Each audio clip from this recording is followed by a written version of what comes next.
ॲथरच्या दमदार स्कूटर्स आता कुडाळमध्ये ॲथर 450 आणि ॲथर रिस्टा. आजच भेट द्या Ather showroom, Mumbai Goa highway, Kudal, hotel spice कोकणच्या समोर. संपर्क 9730 10 64 77.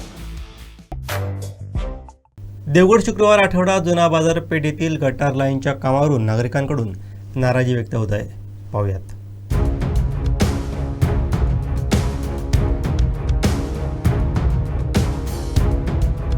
तेव्हा हे गटाराचं आपल्या तोंड त्यांनी त्या इंजिनियरच्या डोक्याने ठेवलेलं तोंड आहे. 3 फूट उंची असणाऱ्या गटाराचं तोंड हे मला वाटतं 6 इंचाचं ते 7 इंचाचं आहे. वरून साड्यावर सगळं येणारं पाणी या तोंडाने न जाता या रस्त्यावरून सगळं खाली जातं. त्यामुळे ते सगळं दुकानात आणि लोकांच्या घरातून घुसतं.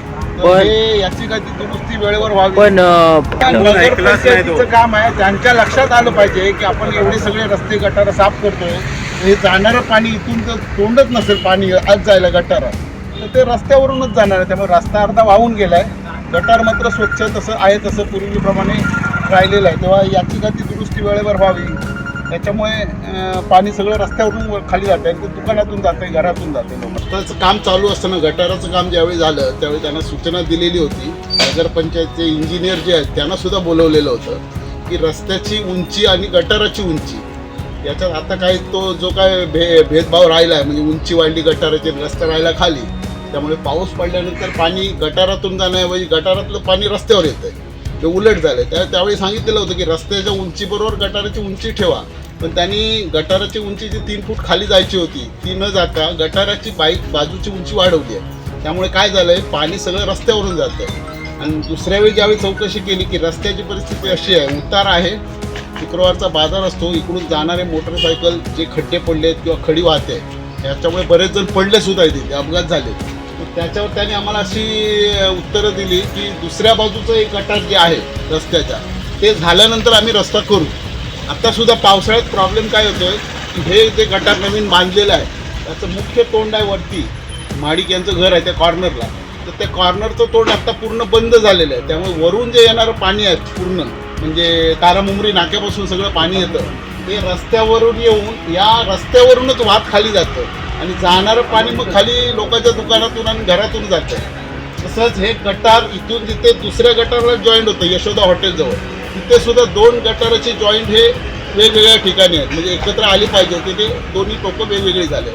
आमची मागणी अशीच आहे की गटाराचं कामसुद्धा निकृष्ट दर्जाचं झालं आहे. रस्ता तर पूर्ण मोडकळी झालं, खराबच झालेला, म्हणजे चालण्यायोग्य, गाडी लांब राहिली, चालायला सुद्धा योग्य नाही अशी परिस्थिती आहे. तुम्ही गटार आणि रस्ता दोन्ही बघावं आणि त्याच्यात काही ती वेळेवर सुधारणा करावी एवढीच आमची मागणी.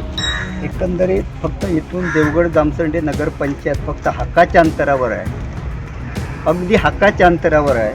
हे काम करून फक्त 2 वर्षसुद्धा पूर्ण झालेले नाही आहे आणि मुळात काम खालीपर्यंत केलेलं आहे. ते किती चुकीच्या पद्धतीनं केलेलं आहे ते आमच्या अगोदरच्या व्हिडिओत आलेलंच आहे. आणि आता प्रत्यक्ष पाऊस चालू झाला आहे, ज्या मुखातनं पाणी जातं आहे ते मुखच पूर्णपणे बंद आहे. मग तो पुढचा लाखोने रुपये खर्च करून ते कोणाचे पैसे आहेत? आम्हा जनतेचे पैसे आहेत. त्या पैशांची जी माती झाली आहे, पाण्यात वाहून गेले आहेत, त्याला जबाबदार कोण? नगराध्यक्ष, संबंधित स्थानिक प्रशासन की नगरसेवक? हा फार गंभीर प्रश्न आहे.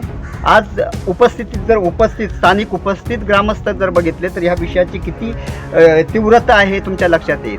आज हे मुखच मूळ ह्याचं गटाराचं बंद असल्यामुळे ते पाणी पूर्णपणे दुकानात आणि उताराचा तीव्र भाग असल्यामुळे दुकानात लोकांच्या घरात शिरत आहे आणि आज हाहाकार माजलेला आहे.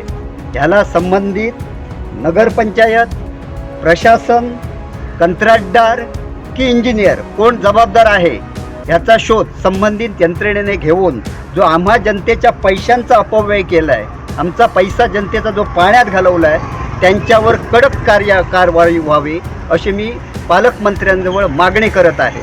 हे एक उदाहरण आहे, फॉर एक्झाम्पल आहे. आणि दुःख एवढं, हे फक्त नगरपंचायतीच्या हाकेच्या अंतरावर असताना हे निद्रिस्त प्रशासन, हे निद्रिस्त इलेक्टेड मेंबर्स, नगराध्यक्ष ह्यांचा आम्ही जाहीर निषेध करत आहोत.